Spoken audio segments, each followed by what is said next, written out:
Assalamualaikum warahmatullahi wabarakatuh. Perkenalkan, saya Devi Stefani, Japung Epidemiologi Kesehatan Ahli Pertama yang bertugas di Puskesmas Lurah Kabupaten Cirebon.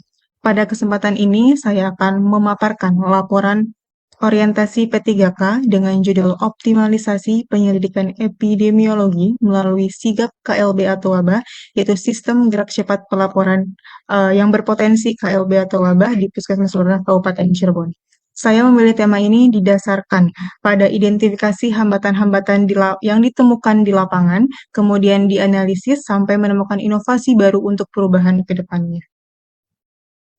Latar belakang dari pelaporan orientasi P3K ini didasarkan pada hukum manajemen ASN yang diatur dalam Undang-Undang Nomor 20 Tahun 2023 tentang ASN yang menyebutkan bahwa ASN terdiri dari PNS dan P3K. Sebagai P3K, kita dituntut tidak hanya bekerja secara profesional, tetapi juga mengimplementasikan nilai dasar ASN berakhlak dalam memberikan pelayanan kepada masyarakat. Sebagai epidemiolog kesehatan, salah satu tugas utama saya dalam melaksanakan surveillance epidemiologi dan penyelidikan epidemiologi untuk mendeteksi dini dan penanggulangan penyakit. Wilayah kerja Puskesmas Lurah terdiri dari 5 desa yang dengan jumlah penduduk sekitar 34.710 jiwa dan pada tahun 2025 pernah terjadi KLB pertusis. Hal ini menunjukkan bahwa kewaspadaan dini dan sistem pelaporan cepat sangat dibutuhkan untuk mencegah terjadinya KLB di masa mendatang. Untuk mengetahui rumusan isu, kita harus membandingkan antara kondisi ideal dan kondisi real terkait penyelidikan epidemiologi penyakit berpotensi KLB atau wabah. Secara ideal, berdasarkan Permenkes nomor 45 tahun 2014 dan Permenkes nomor 1501 tahun 2010, bahwa setiap kasus penyakit yang berpotensi KLB atau wabah itu harus dilaporkan kurang dari 1 kali 24 jam setelah kasus itu diterima ataupun diketahui dan teridentifikasi. Namun kondisi di lapangan masih belum sesuai harapan. Ketepatan dan kecepatan pelaporan itu masih dari jejaring berbasis masyarakat itu masih kurang dari 24 jam. Kemudian pemahaman masyarakat mengenai jenis penyakit yang harus dilaporkan dan alur pelaporan juga masih rendah. Akibatnya verifikasi kasus, penyelidikan epidemiologi dan upaya penanggulangan penyakit itu menjadi terlambat, sehingga berpotensi meningkatkan risiko terjadinya KLB atau wabah di wilayah. Selanjutnya, terkait identifikasi isu yang ditemukan di lapangan, terdapat atau ditemukan 5 isu utama yang ditemukan di lapangan. Yang pertama itu adalah belum optimalnya ketepatan dan kecepatan pelaporan penyakit berpotensi KLB atau wabah, yaitu lebih dari 1 kali 24 jam. Kemudian kelengkapan pelaporan dari jejaring masih rendah. Yang ketiga, belum optimalnya pemetaan wilayah risiko penyakit berpotensi KLB atau wabah. Yang keempat, rendahnya pemanfaatan data surveillance untuk pengambilan keputusan.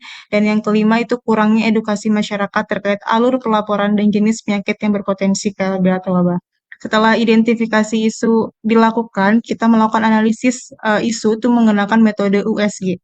Dan dari 5 isu yang dilakukan analisis dengan menggunakan metode USG, yang mendapatkan skor tertinggi itu adalah belum optimalnya ketepatan dan kecepatan pelaporan penyakit berpotensi KLB dilihat dari urgency, seriousness, dan growth. Untuk mengetahui akar penyebab masalah, dilakukan analisis menggunakan metode Fishbone. Nah, isunya itu adalah terkait keterlambatan pelaporan kasus. Dilihat dari beberapa aspek. Yang pertama itu dari aspek manusia, yaitu ada defisiensi masyarakat terkait pelaporan dan jenis penyakit berpotensi KLB atau wabah. Yang kedua, masyarakat belum aktif melaporkan kasus. Yang ketiga, masyarakat menganggap gejala penyakit biasa sehingga tidak melapor. Kemudian yang kedua dari metodenya, yaitu yang pertama, informasi kasus sering terlambat diterima oleh petugas surveillance. Yang kedua, alur pelaporannya masih lambat. Yang ketiga, SOP pelaporan belum tersedia atau belum dipahami. Yang keempat adalah sosialisasi belum rutin. Kemudian dilihat dari sarana, yaitu yang pertama, belum tersedianya media pelaporan cepat. Yang kedua, tidak ada grup pelaporan khusus. Yang ketiga, kurangnya media edukasi. Kemudian dilihat dari aspek lingkungan, partisipasi masyarakat untuk melapornya itu masih rendah, kemudian budaya melapornya juga belum terbentuk. Yang ketiga, kesibukan dari masyarakat itu sendiri. Yang kelima, terkait manajemen, yaitu belum ada inovasi pelaporan cepat berbasis masyarakat. Yang kedua, monitoring pelaporan belum rutin. Yang ketiga adalah evaluasi jejaring pelapor itu belum dilaksanakan secara berkala. Berdasarkan analisis Fishbone di atas, dipilih dua akar permasalahan utama yang paling berpengaruh dan dapat diintervensi. Yang pertama itu belum tersedianya sistem pelaporan cepat dan mudah, sehingga informasi kasus sering terlambat. Yang kedua, defisiensi masyarakat terkait alur pelaporan dan jenis penyakit berpotensi KLB atau wabah yang harus dilaporkan. Langkah selanjutnya adalah membuat rencana aksi dengan menggunakan prinsip SMART, yaitu isu prioritasnya belum optimalnya ketepatan dan kecepatan pelaporan penyakit berpotensi KLB atau wabah yang mengakibatkan keterlambatan pelaksanaan penyelidikan epidemiologi. Berdasarkan permasalahan tersebut, saya menyusun inovasi dengan nama aksi sigap KLB atau wabah, sistem gerak cepat pelaporan yang penyakit yang berpotensi KLB atau wabah, dengan tujuan untuk menurunkan risiko keterlambatan penanganan penyakit berpotensi KLB atau wabah. Program ini disusun berdasarkan prinsip SMART. Yang pertama adalah spesifik, yaitu membangun sigap KLB atau wabah sebagai sistem pelaporan cepat berbasis masyarakat untuk mendukung kecepatan dan ketepatan pelaporan. Yang kedua, itu adalah measurable. 90% laporan itu diterima kurang dari 1 kali 24 jam, kemudian terlaksananya sosialisasi terkait alur pelaporan dan jenis penyakit berpotensi KLB atau wabah, dan 100% desa itu terdapat kader pelapor aktif. Yang ketiga, itu adalah achievable, memanfaatkan kader kesehatan, perangkat desa, dan aplikasi WhatsApp yang sudah digunakan sehari-hari. Kemudian keempat, yaitu relevan, mendukung sistem kewaspadaan dini dan respons, serta peningkatan mutu surveillance epidemiologi. Dan yang terakhir adalah time bound, yaitu dilaksanakan selama 2 bulan. Selanjutnya adalah milestone terkait rencana aksi. Jadi milestone ini berfungsi untuk menjalankan inovasi menjadi beberapa tahapan, sehingga kemajuan atau progres, tenggang waktu, dan keberhasilan kegiatan itu dapat dipantau dan diukur dengan lebih mudah. Ada 3 tahapan. Yang pertama adalah fase persiapan, yaitu mengidentifikasi permasalahan pelaporan. Yang kedua, mengumpulkan data. Yang ketiga adalah melakukan analisis akar masalah menggunakan Fishbone.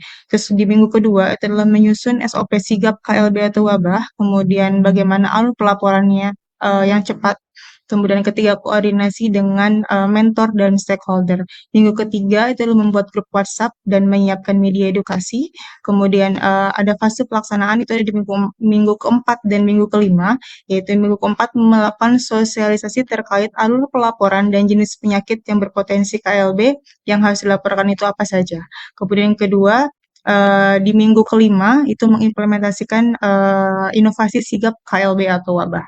Kemudian terakhir adalah fase evaluasi di minggu ke-6 dan ke-7. Di minggu ke-6 adalah melakukan monitoring ketepatan waktu dan kelengkapan pelaporan, kemudian mengidentifikasi kendala pelaksanaan. Dan terakhir adalah di minggu ke-7 melakukan evaluasi dan menyusun rekomendasi. Tahapan ini itu diharapkan mampu menciptakan sistem pelaporan yang berjalan secara efektif dan berkelanjutan. Keberhasilan program itu dapat diukur melalui beberapa indikator. Yang pertama itu dilihat dari kuantitas, kualitas, dan waktu. Di sini ada 2 bulan kegiatan. Yang pertama, bulan pertama itu dihasilkan SOP, flowchart, format pelaporan, dan grup WhatsApp sigap KLB. Kemudian dari kualitasnya dilihat 100% dokumen itu sesuai dengan pedoman surveillance yang dapat digunakan secara mudah dan dipahami. Kemudian minimal 80% pelapor aktif itu memahami alur pelaporan dan jenis penyakit yang dilaporkan. Waktunya itu adalah penyusunan SOP dan media edukasi itu selesai pada minggu ketiga, kemudian pelaksanaan sosialisasi selesai pada minggu keempat. Dan di bulan kedua, itu minimal terdapat 1 laporan masuk apabila ditemukan kasus atau suspek melalui sigap KLB atau wabah, kemudian 2 kali monitoring dan 1 kali evaluasi. Dari kualitasnya itu lebih dari sama dengan 90% laporan diterima itu lengkap sesuai dengan format, kemudian ketepatan pelaporan meningkat 50% dari sebelum ada inovasi ini, kemudian 100% laporan ditindaklanjuti. Dan waktunya itu maksimal 1 kali 24 jam pelaporan sejak kasus itu diketahui atau ditemukan. Selanjutnya adalah terkait mitigasi risiko dari inovasi sigap KLB atau wabah. Jadi mitigasi risiko ini adalah tindakan atau strategi proaktif yang dilakukan untuk mengurangi, meminimalkan, atau mengendalikan kemungkinan terjadinya suatu ancaman atau dampak buruknya. Di sini dilihat dari beberapa kategori hambatan.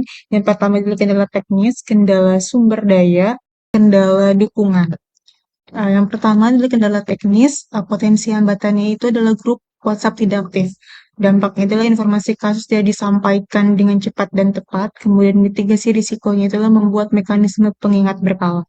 Yang kedua adalah format pelaporan sulit dipahami. Dampaknya adalah laporan tidak lengkap dan sulit ditindaklanjuti. Kemudian mitigasi risikonya adalah menyederhanakan format pelaporan memberikan panduan pengisian. Kategori hambatan selanjutnya adalah terkait sumber daya. Potensi hambatannya adalah pengetahuan pelapor aktif dan masyarakat masih rendah.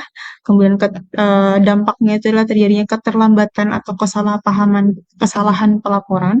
Kemudian mitigasi risikonya dengan melaksanakan sosialisasi dan pendampingan berkala. Yang kedua adalah keterbatasan anggaran untuk media edukasi dan sosialisasi. Dampaknya adalah kegiatan tidak berjalan maksimal. Kemudian mitigasi risikonya adalah dengan memanfaatkan media digital dan sumber daya yang sudah tersedia di puskesmas. Terakhir adalah kendala dukungan.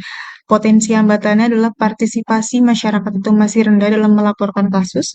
Dampaknya, potensi KLB terlambat terdeteksi. Kemudian mitigasi risikonya bisa dengan meningkatkan edukasi dan kampanye kewaspadaan dini penyakit berpotensi KLB atau wabah. Kemudian yang kedua adalah potensi hambatannya belum adanya komitmen tertulis untuk stakeholder atau dari pelapor aktif. Dampaknya adalah dukungan program tidak konsisten. Mitigasi risikonya adalah dengan membuat surat komitmen atau kesepakatan bersama. Sebagai ASN P3K, setelah mengikuti runtutan orientasi pada tahun 2026 ini, saya mempunyai beberapa komitmen. Yang pertama adalah mewujudkan pelayanan kesehatan yang responsif dan berkinerja tinggi melalui implementasi inovasi sikap KLB atau wabah sebagai sistem pelaporan cepat dan tepat. Yang kedua adalah meningkatkan kewaspadaan dini dan respons penyakit berpotensi KLB dengan membangun jejaring pelaporan yang aktif. Yang ketiga adalah meningkatkan kualitas data surveillance melalui pelaporan yang lengkap, akurat, dan terdokumentasi sesuai dengan SOP. Yang keempat adalah membangun budaya kolaboratif dan inovatif dengan memanfaatkan teknologi informasi dan mengikuti perkembangan zaman. Yang kelima adalah menunjukkan integritas, profesionalisme, dan akuntabilitas dalam pelaksanaan tugas sebagai bentuk dukungan terhadap terwujudnya Kabupaten Cirebon yang berdaya saing dan berkinerja tinggi.